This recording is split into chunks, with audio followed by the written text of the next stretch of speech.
জয় মা বর্গভীমা। নমস্কার, আমি বিমল। আমার নতুন একটা ভিডিওতে তোমাদেরকে স্বাগত।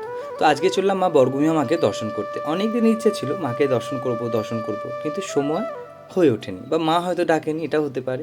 তো আজকে সময় হয়েছে, আর মা হয়তো ডেকেওছে, তাই হঠাৎ করেই প্ল্যান হলো যে চলো বর্গভীমা মায়ের মন্দিরে যাই।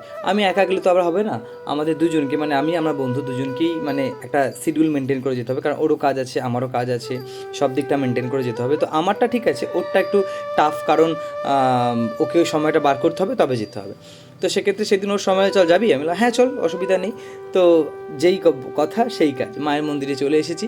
মায়ের মন্দিরে এসেছি, অনেকটা আনন্দ হয়েছে। বিশ্বাস করো, যারা যারা চাইছো যে উইকেন্ডে একটা ছোটোখাটো জায়গায় গিয়ে একটু সময় কাটিয়ে আসবে, বা বাড়িতে কোনো খাবার দাবার করবে না, সেখানে গিয়ে খাবার খাবে, কোনো হোটেল বা রেস্টুরেন্টে না গিয়ে মায়ের মন্দিরে চলে এসো। সকাল থেকে বিকাল পর্যন্ত মাকে দর্শন করো, মায়ের ওখানে টিকিট কাটিয়ে নাও, মায়ের ভোগ গ্রহণ করো, আর সন্ধ্যাবেলা সন্ধ্যা আরতি করে, 6:30টার সময় সন্ধ্যা আরতি হয়, সন্ধ্যা আরতি দেখে 7টার সময় বেরিয়ে পড়ো। সুন্দর, একদম পবিত্র একটা জায়গা, বিশ্বাস করো মন জুড়িয়ে যাবে। এটা হলো মায়ের শ্রীমন্দির, আর এটা হলো মায়ের পুরো মন্দিরটা। এখানে দুপুরে ভোগ খাওয়ানো হয়, রাত্রে ভোগ খাওয়ানো হয়, এবং এখানে মা মাছ খায়, পাঁঠা বলির যে মাংস হয় সেটা খাওয়া হয়, মানে প্রসাদ হিসাবে দেওয়া হয়। তোমরা যদি চাও টিকিটে যেরকম অ্যামাউন্ট দিয়ে টিকিট কাটবে, সেরকম অ্যামাউন্টে তোমরা টিকিট কেটে কিন্তু সেটা গ্রহণ করতে পারো অ্যাজ এ প্রসাদ হিসাবে।